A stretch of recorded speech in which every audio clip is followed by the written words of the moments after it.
This is episode 63 of the Beyond the Food Show, and today we talk to Dr. Bruce Lipton about unleashing the power of our mind.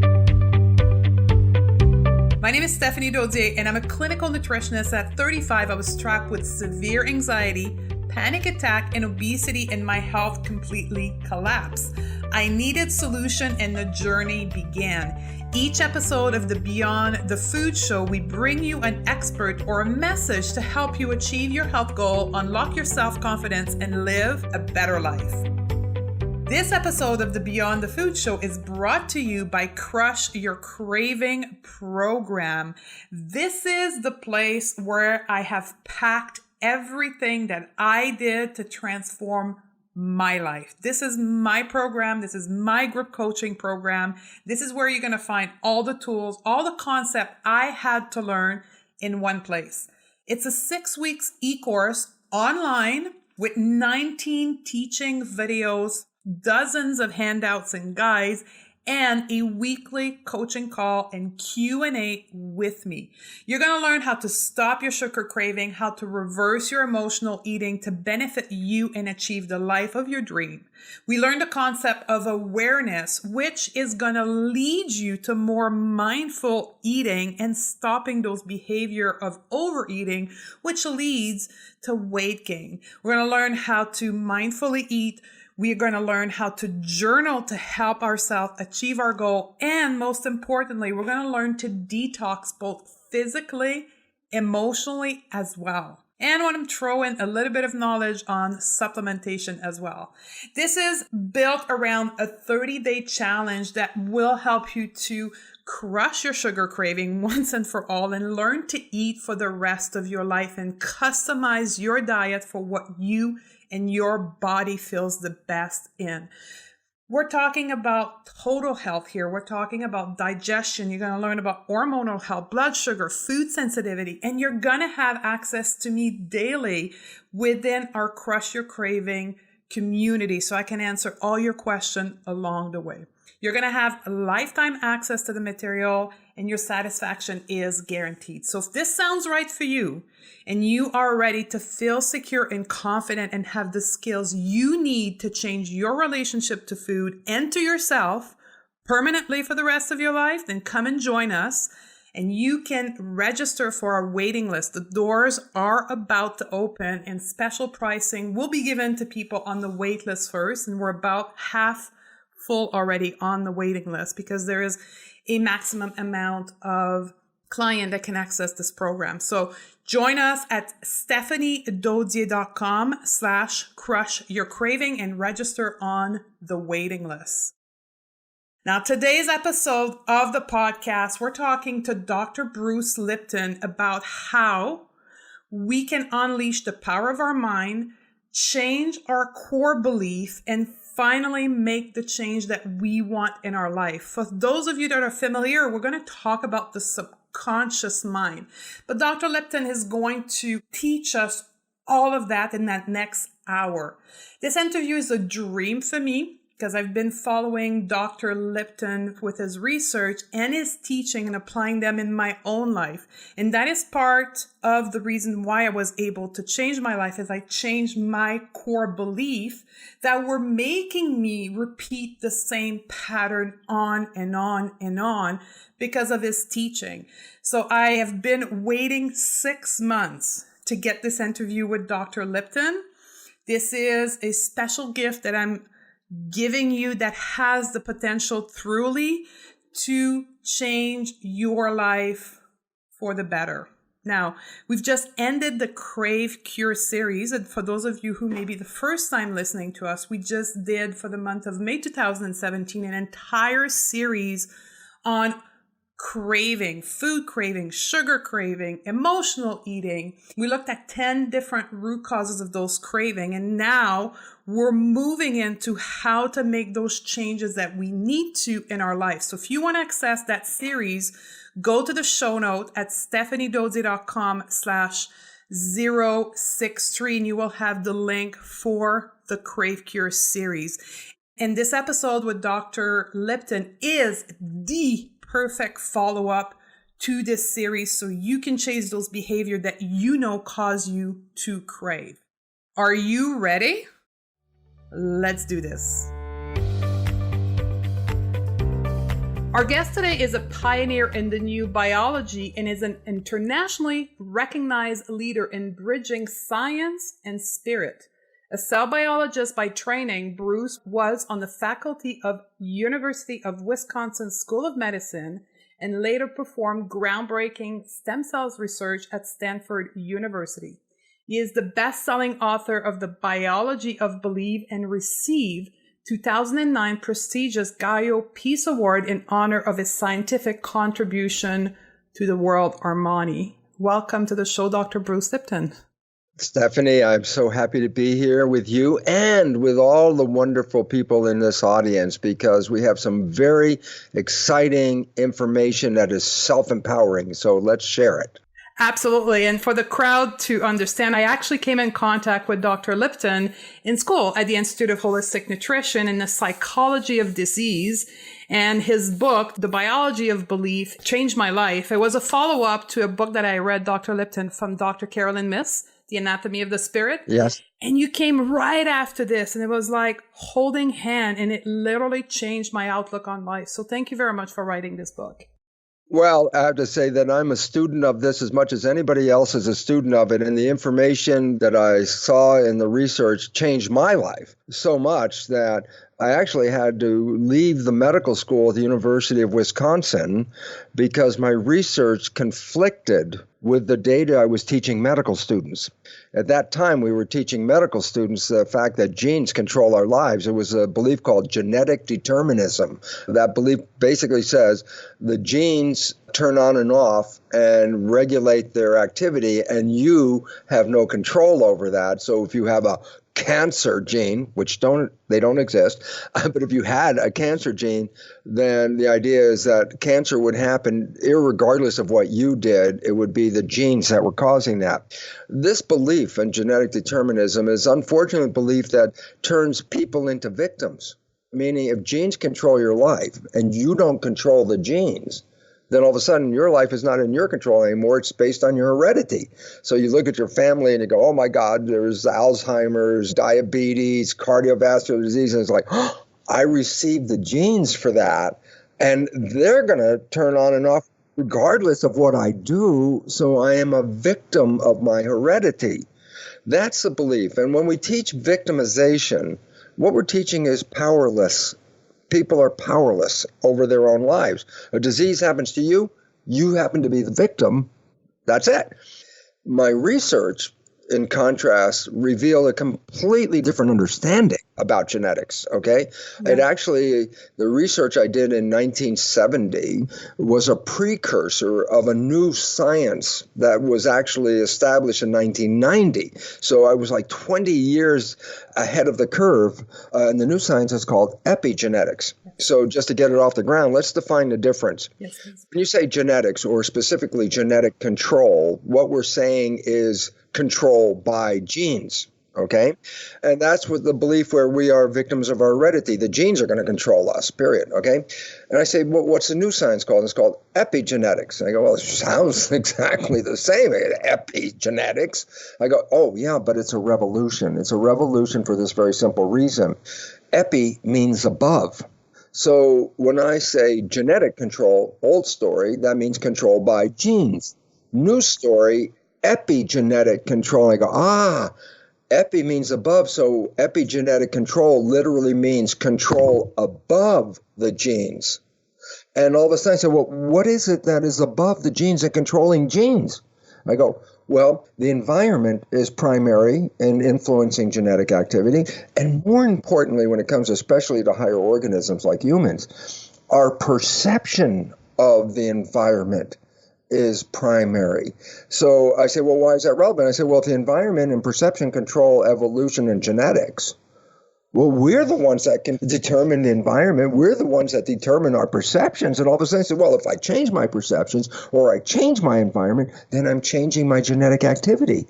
And all of a sudden he says, oh, I'm in control of that. So I'm not a victim of my genetics. I'm a master of my genetics. Changing my belief about life changes my genetics. So basically, does belief play a role? Well, we've known that for a couple hundred years. And it's something called the placebo effect. The placebo effect is what? You have a disease. I say I have this brand new medicine. It's going to be the absolute best. It's colored purple. If you notice, that's the highest quality. And I'm convincing you what? That this pill I'm going to give you is going to heal you. You take the pills, you get well, and then you find out there was just sugar pill.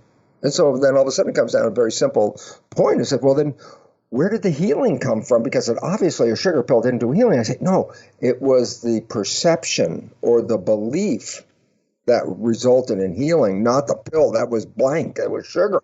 And everybody goes, oh, okay, placebo effect. I've heard of that. And I go, yeah, but that is a demonstration of how our mind and our perceptions inevitably control our genetics and our biology. Okay.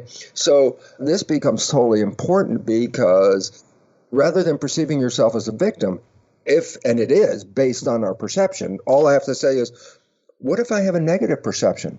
Because we've only talked about positive perception, placebo. Oh, this is going to heal me. And I get healed. I go, what about negative perception? I go, this is the biggest problem in civilization.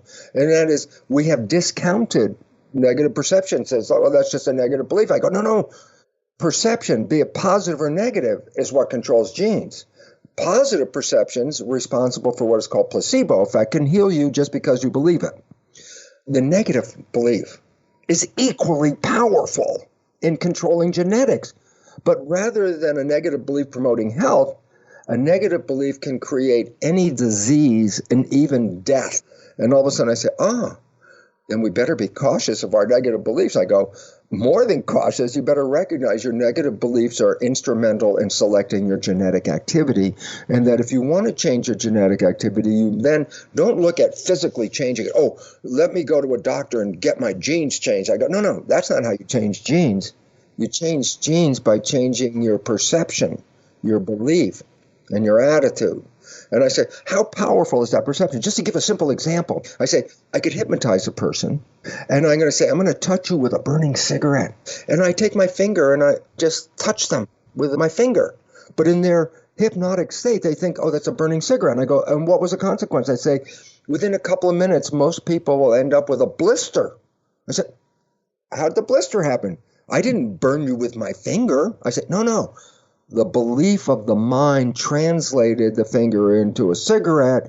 The awareness of the system is if a cigarette touches you, it's going to burn you. And so the belief says, oh, I just got a burn where Bruce touched me. And it creates a burn response. I said, there was no real burning. It was perception. Perception says, if I believe I can walk across the hot coals, I'll be able to do it. But if I get in the middle of my walk and just doubt for a fraction of a second, at that instant, I will get burned.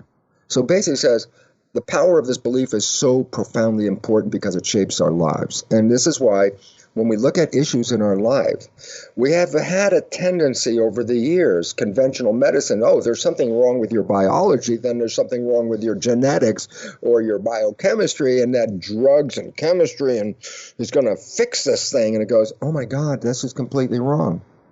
The issue is, here's a simple fact, and I'll stop and give a chance to get into a different discussion, but here's a simple fact.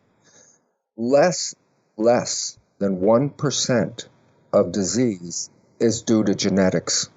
I said, well, what does that mean? I go, 90+% of disease has nothing to do with genetics. It has to do with perception and lifestyle, beliefs.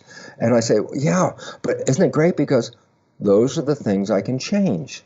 I can't change my genes, but I can change my perceptions and beliefs. I go, well, that's the controlling factor. So that's all you need to understand is how has my attitude and perceptions toward life affected my biology? And then you look in the mirror. Absolutely. And that's what's called empowered health, or being an empowered patient is actually knowing what you just spend the last 7 or 8 minutes explaining to the listener, that we can affect our health. We can affect, for us here, we talk a lot about emotional eating and craving and dieting. Yeah. We're all in control of that. We don't have to be a victim of the diet industry and all of that. No, when you say we're in control of that, this is the missing piece of the code that says, how can I be in control of that? And if you don't Yes. understand how you're in control of that, then you still have to look at it. Things happen to me. And I'm saying, no, you are creating things. And this becomes something about personal responsibility. Now, before we go on, I want to make this very clear because this is where people sort of walk off the track after I start talking about the fact we are personally responsible for everything in our lives. And then people look at their life and they look at a disease or they look at a weight issue and say, it's not my fault. I didn't do this. And I go, the mind is creating this, number one. But number two, and this is the big difference, there's a conscious mind and a subconscious mind. And when we say the mind, I say, no, there's two minds. Yes. There's not the mind, there's two. Point. The two minds have different functions and they learn in different ways. And that's where the confusion comes in. Because I say to my conscious mind, well, I want to be healthy. And then I end up being sick. I go, well, didn't I just say I wanted to be healthy? How did I get to be sick? My perception is health. I go, if your conscious mind was running the system, then you would be able to make all the changes you're talking about.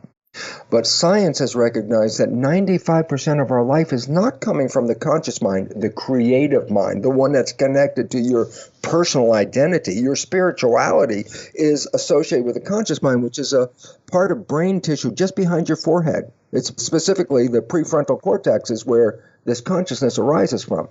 I go, this is the latest evolution of the brain. I say, what was there before the prefrontal cortex? I say, the rest of the brain, 90%. I go, yeah, but that was called subconscious.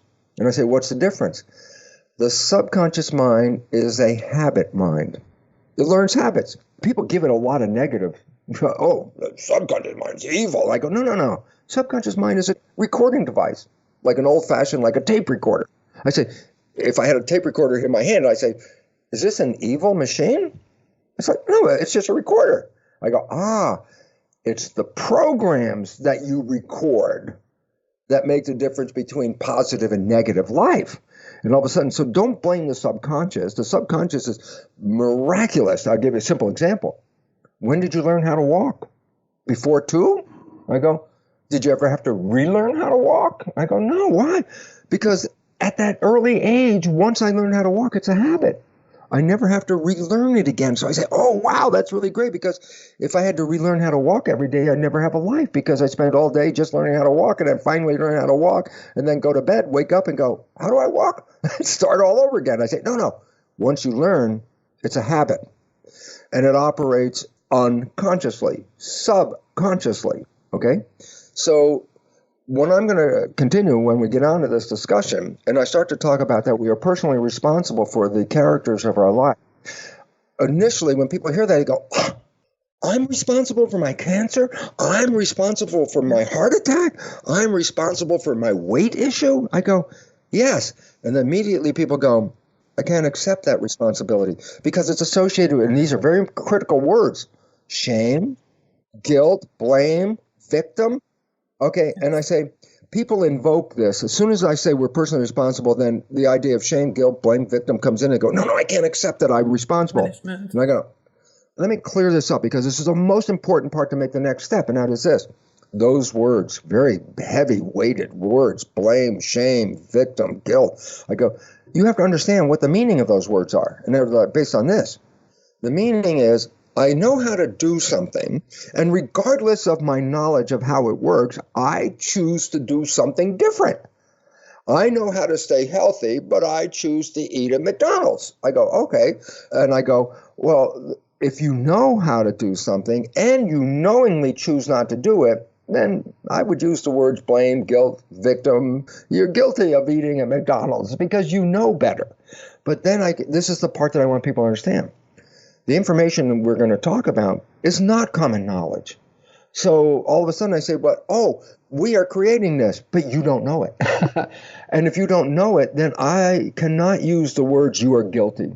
You should be shamed. You are blamed. Why? You didn't know how to do it, and nobody told you. And therefore your life is going without knowledge, and then you just do things. But then I say, now today with you, Stephanie, we're going to talk about some new knowledge. And I'm going to go, yeah. Once you understand the new knowledge, You're not allowed to go back and say, I didn't know what was going on. If I give you the new knowledge and you decide not to pay attention to new knowledge, well, then that's your issue. But if you have no knowledge, how can you be blamed for something?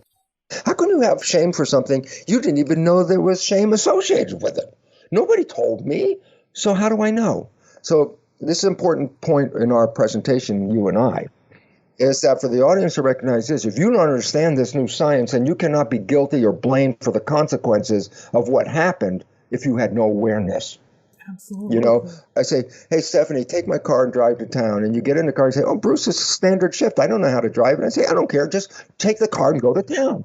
And you bucking down the street and you get to town and it breaks and you call me on the phone. You say, Bruce, the car's not working anymore. And I go, well, it's your fault. You're to blame. You're guilty. And it's like, how can that be? You already told me you didn't know how to drive.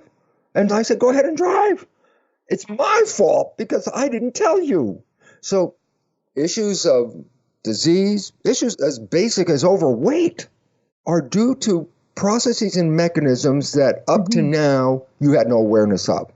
And therefore, the expression of these characteristics, I can't blame you for it. Why? You didn't even know how it happened.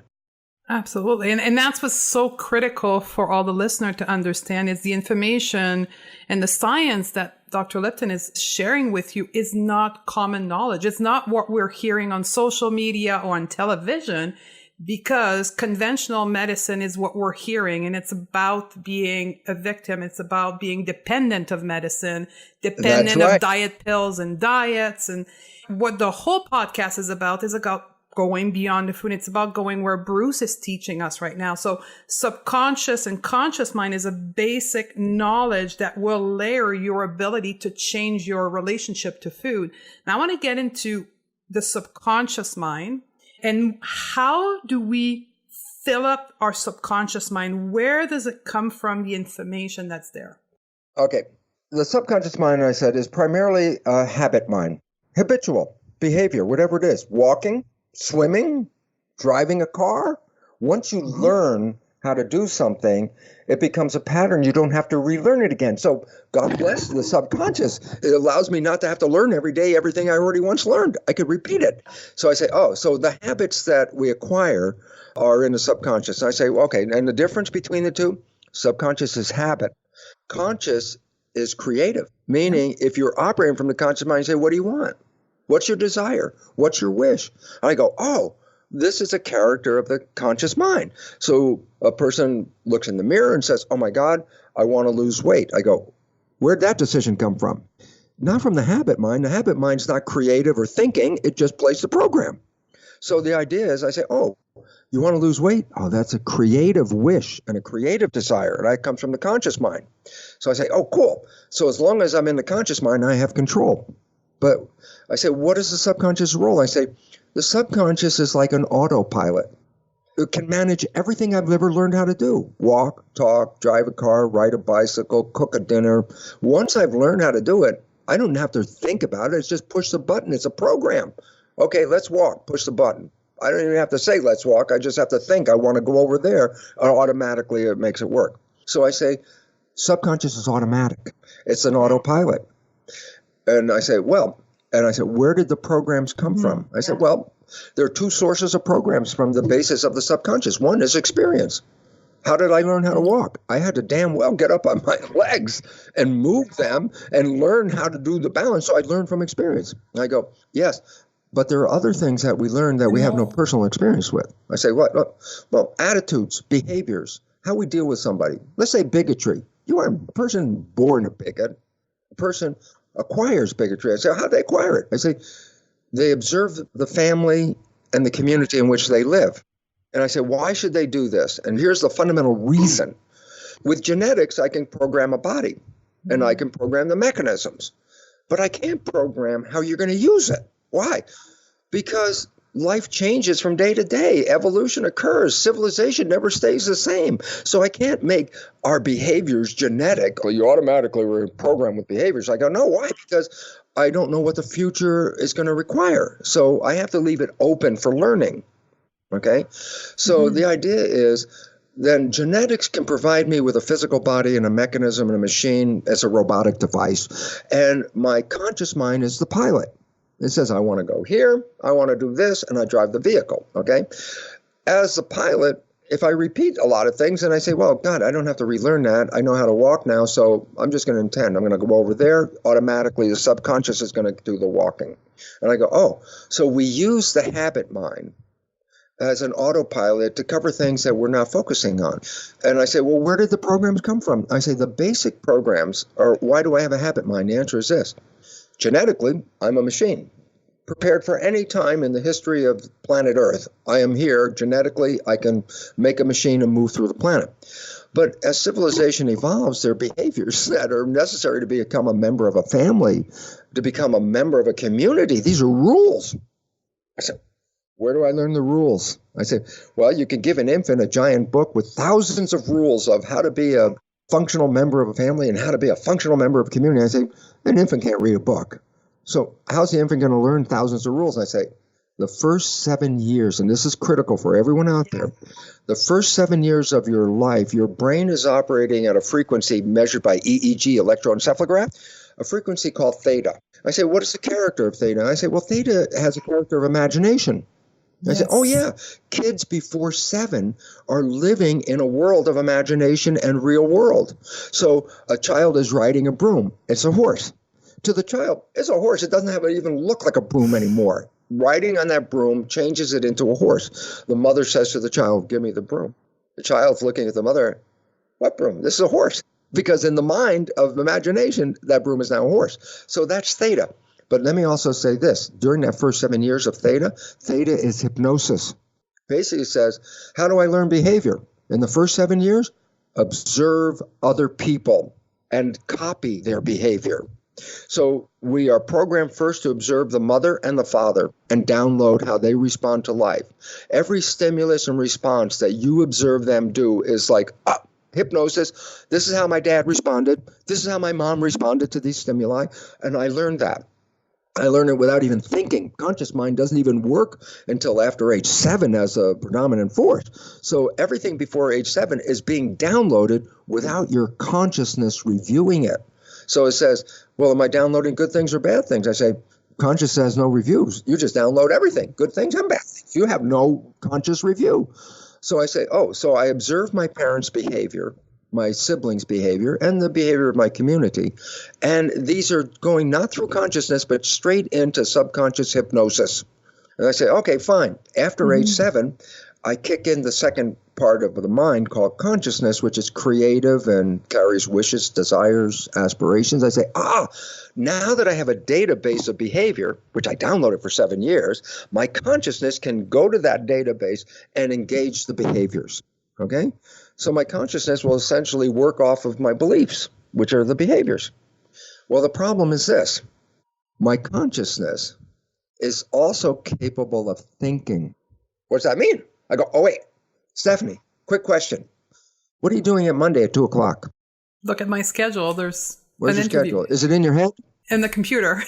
Yeah, but it could be in your head. Okay? Absolutely. So I ask you, what are you doing at that time?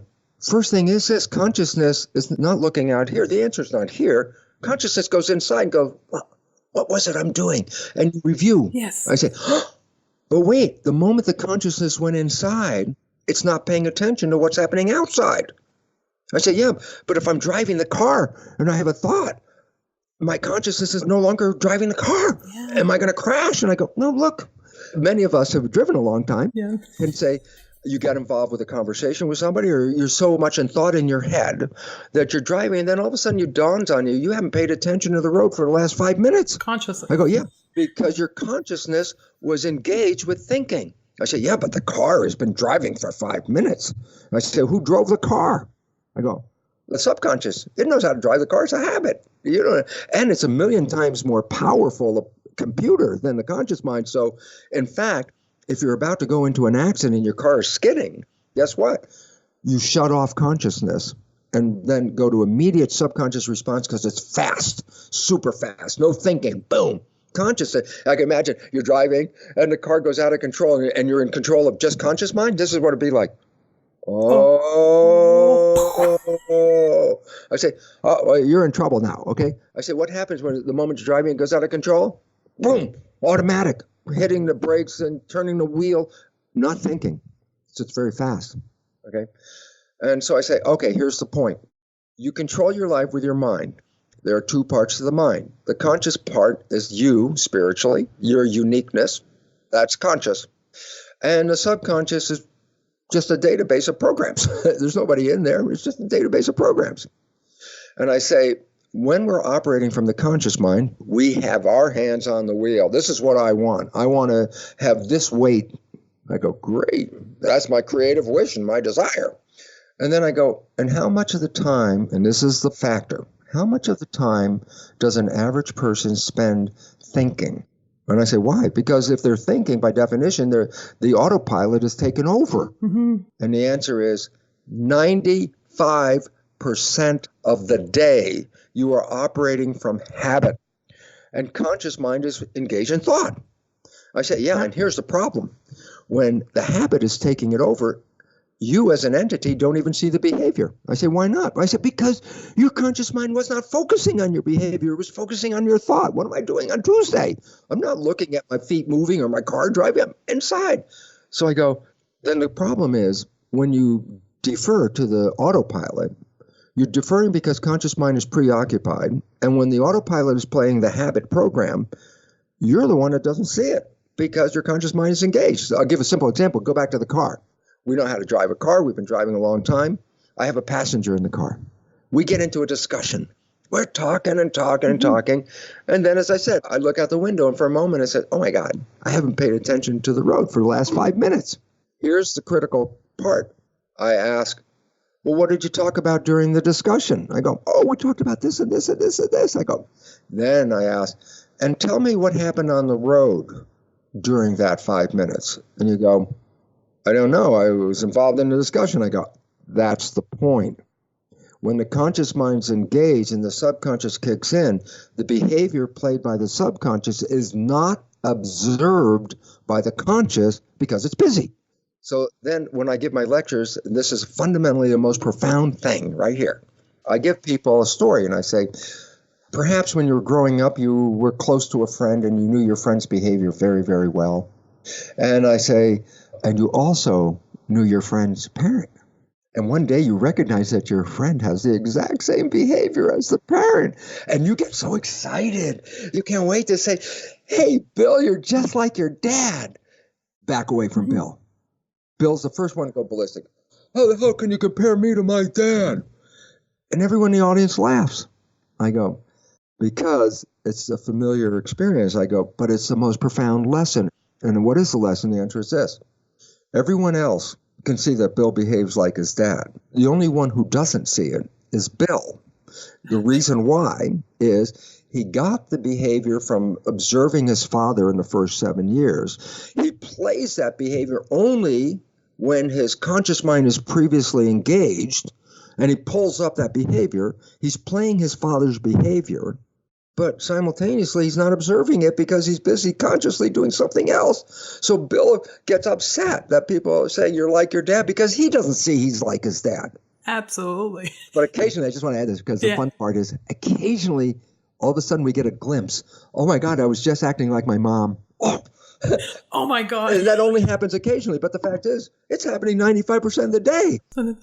Okay. And I want to add to this. We've talked a lot about behavior. And for the ladies, that's when you end up in front of the fridge, not knowing how you got in front of the fridge to look in front of the fridge.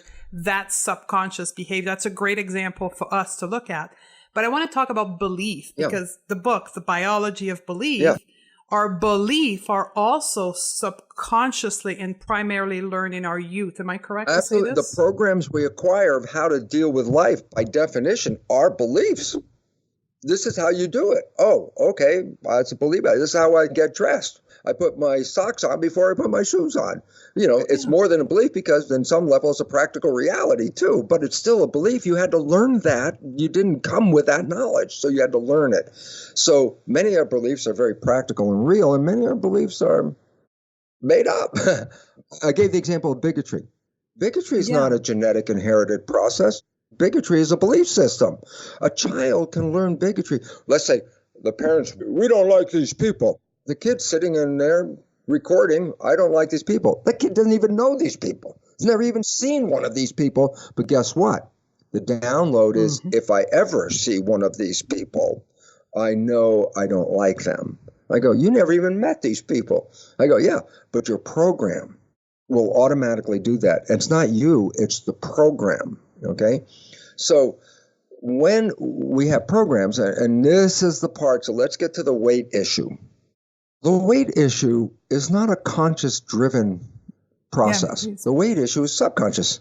I go, so what does weight have to do with it? And I go, excess weight means extra thickness between you and the environment. What do you mean extra thickness? I say, if the environment is irritated, if the environment is threatening, an organism, a mouse, a bacterium, a snail, a human, in threat will engage protection, okay? A thicker body is a sociological way of protection, meaning if I am thick, people won't bother me, they'll bother the thin ones. So if I'm going to protect myself, I don't want to be attractive, because if I'm attractive, I draw them to me. If I'm unattractive, they'll go away. And this is not conscious mind going, well, Bruce, how are you going to deal with this? It's like, no, this is subconscious recognizing people are not attracted to the heavier weight person as they are to the thinner weight. The brain goes, well, if I don't want people to bother me, then if I get thicker, they won't. So the brain has a great resolution, but that's subconscious, okay? So I say, during the developmental 7 years primarily, when we find conflict in our world that is personal and confronts you, the decision of the mechanism is protection. I say protection, walling off. I say, how do you wall off? I say, well, one of the ways of walling off is if I am not attractive, I will not attract people. Well, that's pretty logical. So I go, so the subconscious sets a weight and says, if I am this big, I will be safe.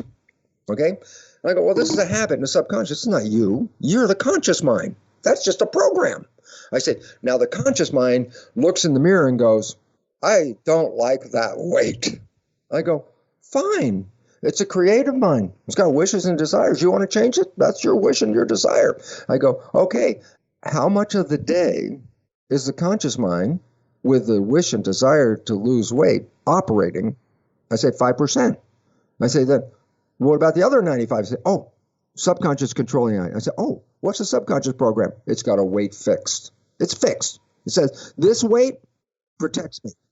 So I say, now we have conflict. What's the conflict? Conscious mind says, I want to be thin. Subconscious mind says, no, I want to be fat. I say, who's going to win? I say, well, 95% for subconscious, 5% for conscious. Do the math. Obviously, there's trouble. But I say, if you stay conscious, you can work on this. Okay, consciously, I'm on that diet. Man, every day I'm conscious. I'm conscious on this diet. I go, really, really cool. And maybe it even works. Maybe you even lose some weight. And then you feel satisfied. Okay, I'm losing weight. It's really cool. Guess what? The conscious mind lets go of that. And I say, as soon as the conscious mind let go, who's in charge? Subconscious. And the subconscious says, you're too thin. Go to the refrigerator. Get something out of there. Robotically, you walk up to the refrigerator, you grab this piece of cake, and right in the middle of eating the cake, all of a sudden your conscious mind kicks in and goes, what the hell am I doing? That's the conflict, because I say conscious mind might be aware of it, but guess what? Anytime the conscious mind's not paying attention, 95% of the day, the program is a fixed weight. So the conscious mind can dedicate dietary process, but the moment the conscious mind lets go of it, the subconscious mind will automatically take you back to the preset. So here's the point. You want to lose weight. Yes, of course you need the initiation of a conscious decision, which is creative, to say this is what I want. But now, it says, well, now that I have that intention, does my system support this intention? I go, your conscious mind does. But your subconscious happened to be running the show and 1,000,000 times more powerful than the conscious mind, has a completely different program. So you struggle and you struggle, but who are you struggling against? Not your genes. Yeah. No, not the environment. You're struggling against an internal program with conflict. And the conflict is the stress provider. And the stress of the failure of, I am so intending to lose weight. And I go, you're so intending. But is your subconscious intending? No? Well, then guess what? You are going to be stressed from here on in, because every moment of the 95% when that subconscious is running, its job is bring me back to the safe weight. Mm-hmm. So, yeah. How do we change? Once we've recognized, because now you've provided the information for people to be in power of understanding what goes on in their head. Now, how do we go about changing that recorded tape that we have in our subconscious mind? Good question. That's the key. That's the key question, and it's a great question, and I have to give you the why it's been difficult, okay? Go for it. Because first of all, I said there are two minds, habit mind, subconscious, and creative mind, conscious. But I also said they learn in different ways. I said, well, how do they learn? I say, the conscious mind is creative. It can learn in any number of ways. Watching this telecast right here, reading a book, going to a lecture. You can just go, aha, I got a new idea. And the conscious mind can change. It's creative. The subconscious mind is habit. Habit doesn't like to change. If you make a habit, I learned how to walk when I was 1.5. I don't want it to change. I've been doing pretty good for 70 years now. I don't want it to change. And habits have resistance to change, because then it wouldn't be a habit. So I say, oh, well, the conscious mind, creative, can learn in any number of different ways. Then I say, well, what about the habit mind? I say, well, there are 4 ways to change the subconscious mind. One of them you have no control over, so I'm going to reduce it right away. And I'll say one of the ways that changes and you have no control over is, let's say you go to a doctor, you get a diagnosis of a terminal illness. That moment of that physical shock and coming into your mind going, oh my God, I'm going to die, is an opening to say, I don't want my life this way anymore. Boom. I can change it right there. That's trauma and shock, but that's a capable way of doing it. But I can't say, okay, listen, at 11 o'clock today, Stephanie, I want you to shock yourself and change your mind. You can't do it that way. So I leave that out because that happens without your control, more or less, okay? But there are 3 ways that you can control. Yeah. Number 1 is this. How did the subconscious mind, learn in the first place? The first 7 years, it was predominantly in theta, which is hypnosis. And hypnosis bypasses consciousness, and the information goes straight into the subconscious. So I say, if I can do hypnosis, I could change. I say, do I have to go to see a hypnotherapist? I go, no, you don't. You know why? Every night when you go to bed, as your brain is calming down from the busyness of the day, which is a high vibration called beta, as you start to calm down at home after dinner, you're relaxing, the vibrations goes lower called alpha, which is calm consciousness. But just as you're tipping off, leaving consciousness and going into sleep, at that one moment, you switch from alpha to a lower vibration, theta. So the moment you're sleeping, the moment the conscious mind checks out, that moment, the brain is now in theta. So I say, well, that's hypnosis. I say, what can you do about it? I go, oh, here's what you can do about it. Put a pair of earphones on. As you go to bed, a program is playing, a program of, let's say, weight loss program. I say, relevance. The conscious mind at some moment disconnects because it finally passed out of alpha, which is awake, goes into theta, where the conscious mind is not awake anymore. So just as you're going off to sleep, the subconscious mind is awake, but the conscious mind is not. So whatever is coming through the earphones at that moment, whatever comes through the earphones at that moment is not going into the conscious mind. It's being downloaded into the subconscious mind, okay? So it becomes really relevant for us to understand that if I want to hypnotize myself, I don't have to go see a hypnotherapist. That every night as I go to bed, I automatically go through theta for a period of time. If I'm wearing earphones and I'm playing what are called, these self-help programs or whatever they are, if I play one of these programs, my conscious mind will not be listening to the program, but my subconscious will. If I repeat this for a number of nights, my subconscious will rewrite its basic programs. And that way I can put a new program of what's my image. My image is I am thin. This is my weight. This is a picture. This helps get the system. This is what I am looking for. So the subconscious mind puts that image in, and then automatically, 95% of the day, The subconscious mind's mission is to manifest that image. But if you don't have that image in your subconscious, it will only manifest whatever image is in there. And I say, yeah, but the biggest image about weight is there were threats or things that were upsetting you in that first 7 years that gave your mind the idea that if I did have this weight, I would be safe. And therefore, that is the habit program that will play the rest of your life until you change the habit.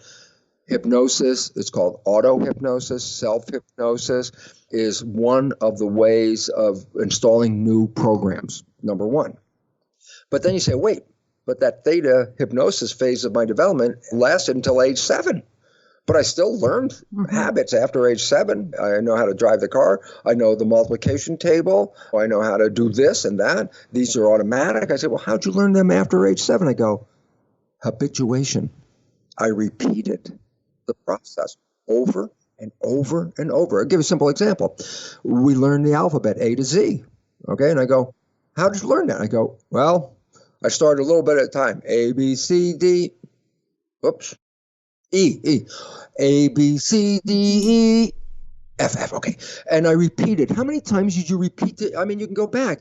You didn't learn it in one repeat. You had to repeat it and repeat it and repeat it. But guess what? The time you got to Z was done. You never had to repeat it again. Right now, it's a complete habit in your life. I can ask you, what letter comes after this letter? And you can, I got it. Okay. So after age 7, new programs are installed. Thousands. By habituation. There's a phrase that you and your community might be familiar with called fake it till you make it. And the idea is this. You keep telling yourself habitually, I am this weight. I weigh 115 pounds. I weigh 115 pounds. It's like, you don't weigh 115 pounds, you weigh 180 pounds. I go, I'm telling myself I weigh 115 pounds. I'm repeating So you make it. Every day I repeat it. The mind at some point says, yeah, but you're 180, you're not 115.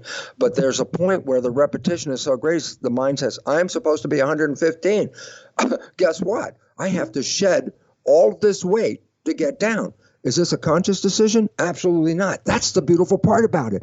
Once the program is in there, it will automatically get you there. But if you don't have the program in there, you won't get there. As simple as that. So fake it till you make it says, I am a happy person. You might be the most miserable person in the world. But every day you say, I'm a happy person. I am a happy person. There's a point where the habit, the habituation, will install into your program, I am a happy person. But then let's put a box around this, a box with bold print. The function of the mind is to make reality out of the program. If I have a program that says I'm supposed to be 115 and I'm 180, I don't have to consciously work on it. The subconscious mind is like, holy crap, we're out of zone here. We got to lose this weight.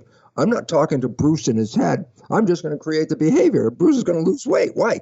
Because it's not matching the program. And then the issues are, oh my God, our lives are created by our consciousness. I go, yeah, but there's 2 levels of that. The programming part and the creative part. 95% of our life is not coming from the creative part. It is coming strictly from the program part. The problem, as we just mentioned, is, so what if my conscious mind says I want to be 115 and my body, subconscious mind says I'm 180? And the answer is, you got to struggle.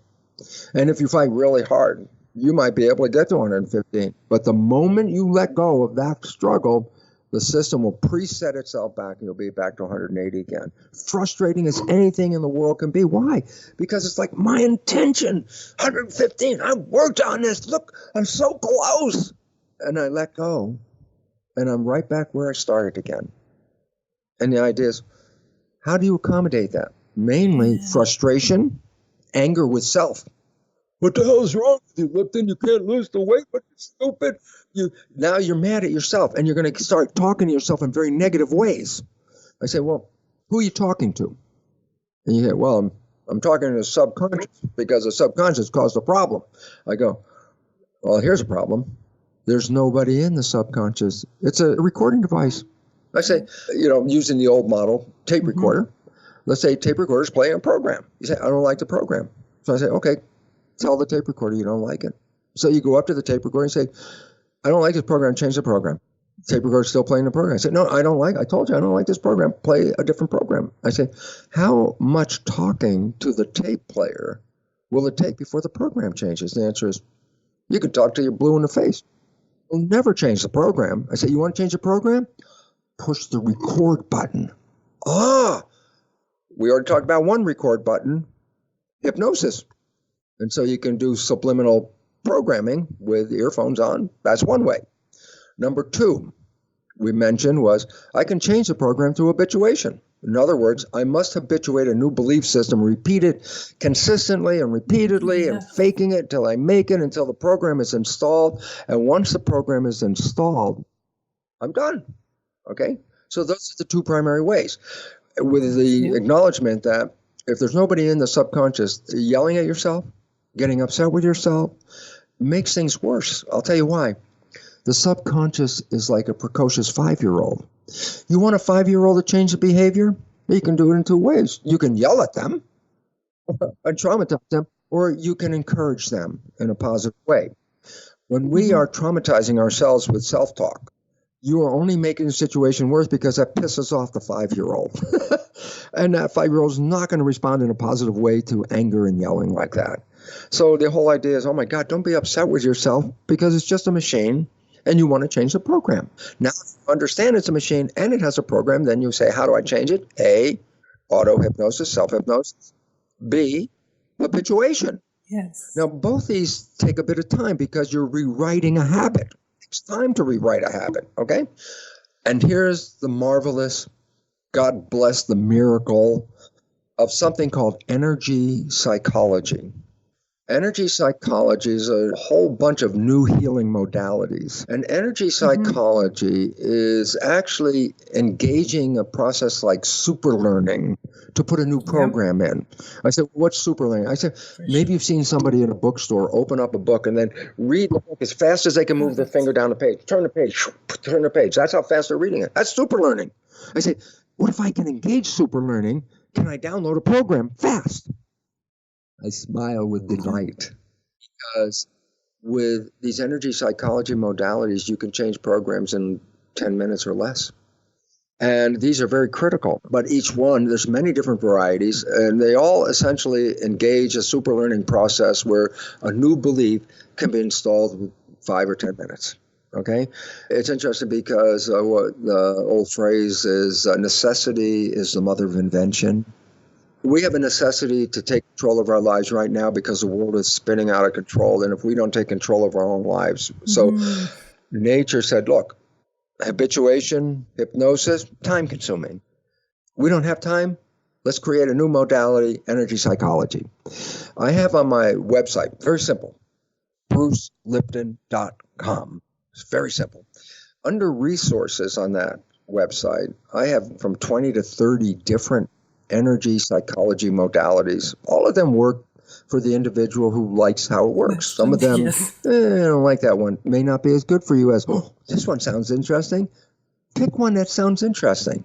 And the idea is you can engage these processes and say, my weight is 115 pounds. I weigh 115. I have a visual picture of it. I have an oral, I weigh 115. Visual, see me as thin, visual, oral. When you start putting that in and it becomes a program, then the subconscious mind has a very important job. It's supposed to manifest coherence between your belief and your reality. And if there's no coherence, I say, I want to be 115, I'm way 180, then the subconscious mind goes, oh, well, then we better lose this weight. It doesn't even involve consciousness. It has nothing to do with you. It will do it automatically. That's the great part about it. It's not every day it's an exercise. It's like diet's a pain in the ass if you have to engage it every day with the forcefulness of conscious energy. But if you could just walk through your day and do everything unconsciously, you're not at the refrigerator anymore. Unconsciously, it alters the metabolism. This is really important. When people want to lose weight and the system does not want you to lose weight because it's fear. It says, if I lose this, I'm vulnerable. Subconscious is trying to protect your ass. This voice is like, no, don't lose this weight. You know what? You can even change your metabolism. I eat less, metabolism goes down, says I use less. all of a sudden says, Jesus, I'm eating a lot less and I'm not losing any weight. And I go, biology is just trying to compensate, and it will adjust your metabolism and you will struggle. And it's like, oh my God, everything you're struggling against is because the subconscious mind is resisting and doing everything in its power to manifest its program. So all those individuals out there that struggle and struggle and struggle, and I go, that's because your conscious mind is trying to override a program that's running 95% of the day. You want to simplify it? Change the program. Don't put any effort into it anymore, and it will automatically bring you down to the right weight that is preset. So this is where we need to go. We need to let go of the frustration. We need to let go of the anger, because who are you getting mad at? There's no entity you're getting mad at. You're getting mad at a program. I go, well, you can get mad at a program, but it doesn't change a program. And it's a program to protect you. Absolutely. That's why the resistance. Yes. Because I could die if I get thin. That's what the subconscious mind's got a picture of, you dying. And it's going to hold on for dear life. It's, I don't want to die. I'm going to stay heavy. I know you're not feeding me, but guess what? I'll reduce my metabolism so I can maintain my weight without using this energy. And that's the critical part for people to understand, is that our subconscious mind has the ability to modify your hormones, to modify your neurotransmitter. Everything physiological. Everything. Your physiology and everything in your body is controlled by the subconscious mind, with the conscious mind being able to make a directive if it agrees with the program in the subconscious mind. But if the conscious mind says, I want to be thin, and the subconscious mind said, you will die if you're thin, I know who's going to win that battle right away, subconscious, because it's already operating 95% of the time anyway. So you're already in a struggle. The guilt, the shame, and all that other stuff comes in and says, oh, I'm responsible for this. I go, no, the program is responsible for this. So if you want to get even, then change the program. Don't frustrate, irritate, because guess what? The more irritation, the more food will go in. Absolutely. That's when emotional eating comes in, right? Because you suffer, you will go to food to suit yourself, and then you embark in that vicious circle and actually manifest your subconscious mind's belief, which is to be heavy. And that's a full circle back to where we started at the beginning of this interview, where we said we actually manifest our health. We are empowered to our health by exactly what we just explained in the last 55 minutes. I mean, you can talk about weight, and I could say cancer. Yes. Cancer is caused by genes. It's like less than 10% of cancer has any hereditary connection. 90% of cancer has no hereditary connection. That means that these people don't carry cancer genes, which don't exist, actually. It's just a belief. But the fact is this. The cancer is derived from disharmony in the world with the program in the subconscious. And the anger that builds up from your subconscious not being able to express itself in the world leads to a self-destruction and can create cancer. Yeah, and that's when the whole metabolism of the body and the physiology of the body will actually self-destruct and create cancer. Am I correct to say this? 100%. That's why most cancer has nothing to do with genetics. It has to do with anger. Anger of what? I'm not being able to express myself. And I'm holding this anger. I go, yeah, but you can't hold anger. Anger is evil. You're holding a poison. Anger is a psychological poison. You might as well take strychnine. You want strychnine. But the idea is it's a poison to the system. Okay? And so the issue is we have to get rid of this anger idea. We have to get rid of the shame, guilt, blame, victim. It's like, this is not. If you do that, you're not going to deal with the issue. If I blame somebody over there, it's like, no, I'm not dealing with the issue, which is here. And the issue is right there. And it's not right here. It's right here in the back. Yeah, and the subconscious mind. Yeah. And therefore, if you want control, then you have to deal with what's controlling. And the answer is 95% of the day, subconscious. So if you want to change that, then you have to change subconscious, not conscious. Conscious has the intention already. But the intention is not a program. Intention is the moment you think about it. The little sticky note on the refrigerator says, don't eat the donut in here. But that's the whole theory of the willpower, right? Which doesn't exist because the willpower fights against your subconscious mind 95% of the time. Right. The willpower is 5%. It cannot Yes. beat. It cannot beat a program running 95% of it. So you are stressing with willpower against something that's like, that's a brick wall. You're not going to get through this brick wall. You have to disassemble the brick wall, then you're going to get through it. And the disassembling is changing the bricks, the patterns, the programs. And you can change them, but you have to understand the only way to change them is the way the subconscious learns. It's not conscious. Yeah. Conscious, as I said, learns in any way. But subconscious only learns in three primary ways: hypnosis, habituation, and the use of energy psychology. You want to change the program? Pick one of those, because anything other than that is not really very effective. Well, I want to be respectful of your time, Dr. Bruce, Britton, Bruce, but don't call thank me. you, Bruce. Okay, Bruce. Thank you, Bruce, for your time. And this teaching, I know, will change a lot of lives in my community. And I am very grateful for you taking that hour of your time in your life and sharing it with us. So thank you for the teaching I today. am so grateful to you, dear Stephanie, because I love to provide this information to empower people. Because as people empower themselves and they become happy in their lives, and happiness becomes what the world is experiencing rather than the frustration, anger, and threats that are coming from everywhere. So in any way to reduce that. And this is why I so appreciate this opportunity to speak with you and your community, because let's help people.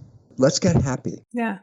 And it's going to help, because once we understand the teaching, we can apply it to our desire, which is controlling our craving and our weight. But it's a ripple effect throughout your entire life, community, environment, family, friends.